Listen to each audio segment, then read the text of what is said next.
Não se poderia falar da arquitetura clássica sem se falar também da engenharia que os gregos e que os romanos desenvolveram, porque é através de uma série de estudos de matemática, especialmente de geometria, de física, né, que faz com que o aparato estético daí decorrente se afirme não apenas como expressão do bom gosto, mas, sobretudo, como manifestação da inteligência humana, de estudar a natureza, ver como os materiais se comportam e então fazer projetos, né, arquitetônicos. Aliás, a própria palavra arquitetura é exatamente arque é superior, né? E tectonia é a arte de construir, né? Portanto, essa noção de engenharia e de arquitetura estariam, na sua essência, na sua origem, inteiramente integradas, sendo tão inútil quanto tolo pensarmos numa anteposição de um e outro. É preciso se pensar os dois juntos. Tanto é equivocado se pensar que a arquitetura está acima de tudo, quanto que a engenharia que é o principal e que a estética não importa. Claro que importa, a estética sempre importa, né? Mas não se pode desprezar os aspectos de natureza construtiva, né? Pensar num sem pensar no outro é pensar sempre de uma forma incompleta. Os gregos e os romanos demonstraram na arquitetura clássica os fundamentos da sua forma de construir templos, construir residências, construir teatros, construir aquedutos, termas, uma série de aspectos em que a questão técnica subjaz todo o processo de elaboração estética. É preciso se pensar a arquitetura clássica como um fenômeno nas suas origens intimamente associado um e outro, a técnica construtiva e os efeitos de natureza estéticos dessa técnica.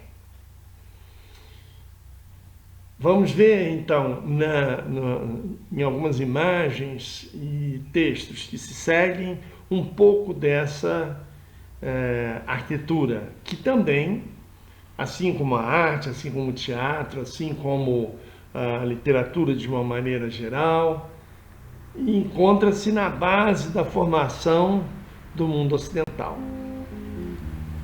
Nos edifícios gregos encontram-se as bases de toda a arquitetura e da engenharia do mundo ocidental.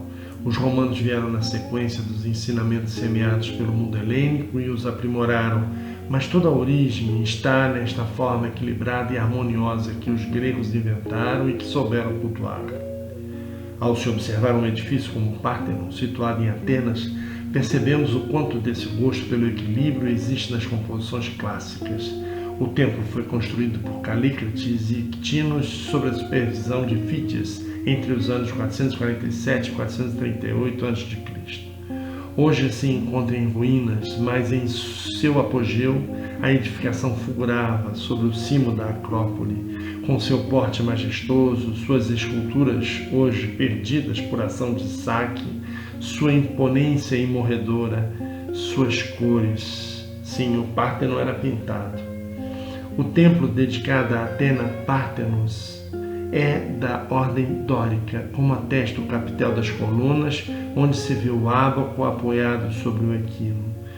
O edifício possui 8 colunas na fachada principal, possuindo assim um pórtico octástilo.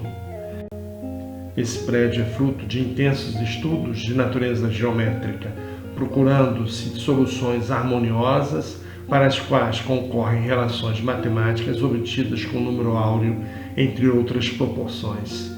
A altura do prédio é o segmento áureo de sua base.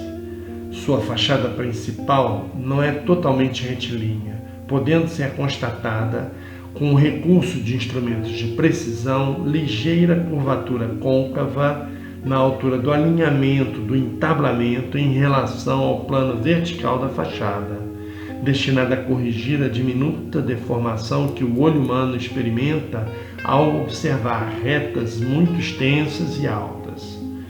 A colunata principal não está totalmente aprumada, havendo uma ligeira inclinação no pano da fachada para dentro do prédio, diminuindo-se assim aquela sensação de esmagamento que as grandes construções provocam no observador que se aproxima e olha na direção da cumeada do edifício. É extraordinário. O Parthenon ele tem uma coisa que é muito interessante. Quem estuda engenharia aprende uma disciplina chamada isostática. E a isostática ela é muito curiosa, porque ela garante a estabilidade, mas sem prender os elementos constitutivos da estrutura do prédio em demasia. São 3 vínculos, 2 de apoio e 1 apenas lateral. Isso significa dizer que o Parthenon ele permitia que as suas vigas, o sistema trelítico, você tem 2 colunas e uma viga em cima. Essa viga ela é presa num lado, ela é presa, tem 2 vínculos ali, é um vínculo de segundo gênero, estudantes aí de engenharia, eu sou engenheiro também, então é um vínculo de segundo gênero, e no outro não, é só de primeiro gênero, ela é só apoiada. E qual é a vantagem disso? A vantagem é que eliminam-se esforços desnecessários. Por exemplo, quando o sol bate sobre aquela estrutura que é toda em mármore, rígida, a viga se dilata, evidentemente. Se ela é toda presa, o que vai acontecer? Ela vai gerar esforços laterais nas colunas. As colunas vão ter que começar a suportar esforços. Se ela não é toda presa, se ela está de um lado presa, mas do outro ela é só apoiada, como se diz simplesmente apoiada, ela desliza e ela não provoca nenhum esforço. Por isso, o Parthenon consegue ser, apesar da sua escala monumental, um prédio de aparência leve. O templo encontra-se em ruínas desde o canhoneio que sofreu no dia 26 de setembro de 1687 por ocasião do cerco à cidade de Atenas promovido pelas forças de Veneza. Naquela oportunidade, o Parthenon servia de paiol de pólvora dos turcos, que haviam ocupado a cidade desde o ano de 1456. Vários relevos foram feitos por Fídias para adornar o prédio. Pausânidas, geógrafo e viajante grego que viveu no século II a.C., descreveu os relevos existentes na fachada leste como retratando o nascimento da deusa a partir da cabeça de seu pai, Zeus. Os da fachada oposta apresentam a disputa de Atenas com Poseidon pelo status de horário da cidade de Atenas. No século XIX, um embaixador britânico na Grécia, Lord Elgin, obteve do sultão autorização para fazer desenhos e moldes da estatuária do templo visando sua restauração. Mas não foi isso que ele fez. Retirou e transportou para si todos os bens culturais que encontrou e que podia levar com ele. Posteriormente, o governo britânico compraria essas peças do diplomata.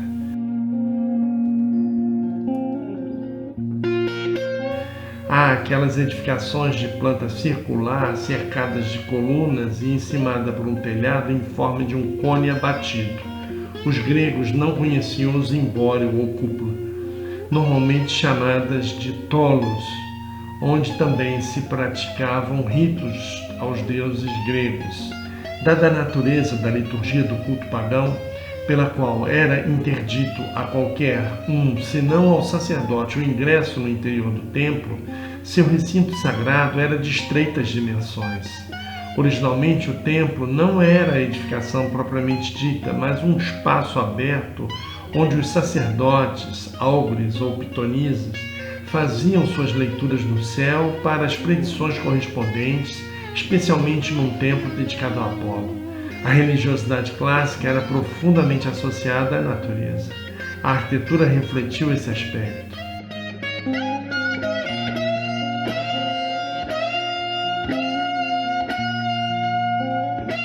Os templos gregos normalmente eram perípteros, ou seja, eram circundados por uma colunata, o que reduzia sensivelmente o espaço sagrado propriamente dito, mesmo nas edificações maiores.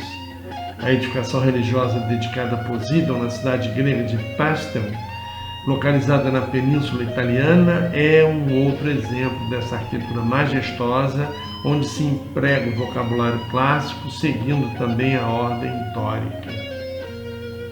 Os gregos adotavam 3 ordens arquitetônicas. A dórica, originária no período arcaico, mais austera e antiga, tem um capitel formado por um ábaco e um equino, ou coxim. A jônica, graciosa e adornada, possuía volutas no capitel. E a coríntia, com suas folhas de acanto, árvore das regiões tropicais e temperadas do Velho Mundo. Os romanos adotariam a toscana, a mais simples de todas, e a compósita, essa última a mais complexa, pois é uma mistura das ordens jônica e coríntia, sendo empregada em construções mais requintadas. Um outro tipo de construção pela qual os gregos ficariam conhecidos no mundo inteiro é o teatro aberto, com suas extraordinárias possibilidades acústicas, resultado de estudos acurados no terreno da física, da matemática e da arquitetura. Com o estudo contínuo da natureza, percebeu-se que o som propagava-se por ondas circulares, à maneira de uma pequena pedra tirada sobre uma superfície imaculada de um lago. Os teatros gregos demonstram que o entendimento da época sobre o fenômeno acústico foi ainda mais além, constatando o sentido tridimensional dessa propagação. O som difundia-se como uma bolha em expansão. O espaço dividia em 3 partes principais: a arquibancada, bancos altos, literalmente, a cena, ocupada pela parte edificada, onde se localizam o palco e o cenário, e o coro ou orquestra, localizada na parte circular à frente do palco. A presença do coro no teatro grego era essencial e desempenhava papel fundamental na construção da linguagem dramática da trama que estava sendo levada em cena. No teatro clássico de Mileto, vê-se que a cena está praticamente arruinada, mas toda a estrutura do espaço ainda se encontra íntegra. Por essa construção, percebe-se a que nível de conhecimento da física e da matemática os gregos lograram dominar. Um ator consegue fazer-se ouvir por um público formado por milhares de pessoas, mesmo usando um tom de voz baixo. Esse modelo de teatro eminentemente grego remanesce ainda nos dias de hoje, ao lado de uma outra forma de organização do espaço dramático criada pelos romanos, que é o teatro de arena, também denominado de anfiteatro.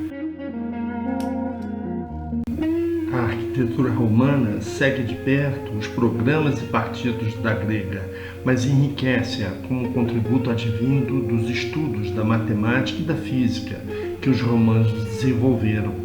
Algumas soluções encontradas por esses são inéditas na história da arquitetura do mundo ocidental, como bem ilustra o Panteão romano com sua cúpula monumental, construído à época do imperador Adriano no início do segundo século da era cristã.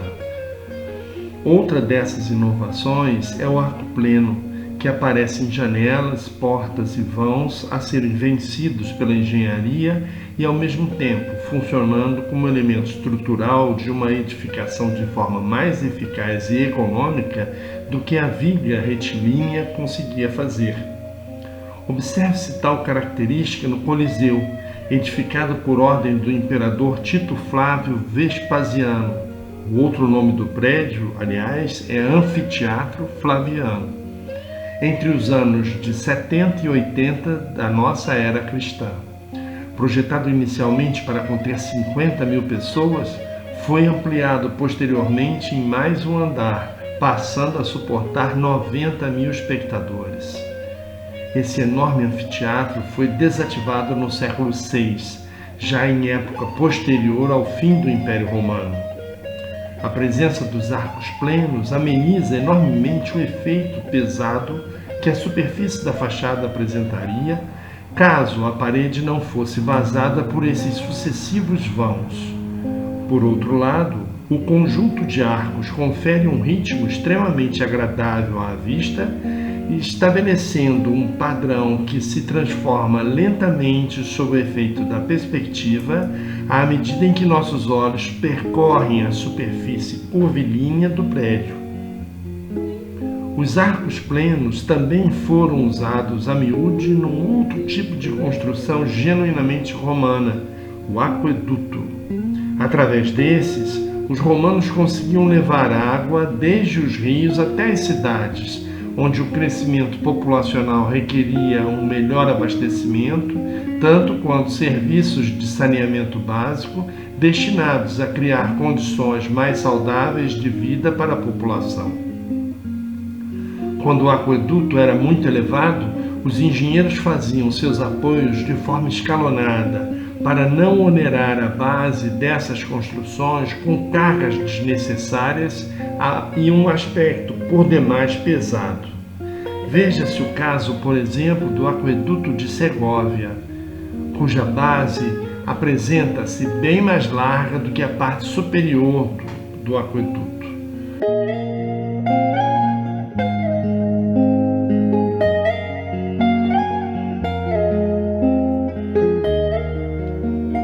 Testemunho eloquente sobre como foi a arquitetura romana talvez possa ser encontrado na pequena cidade de Pompeia, soterrada pelas cinzas do Vesúvio no ano de 79 d.C.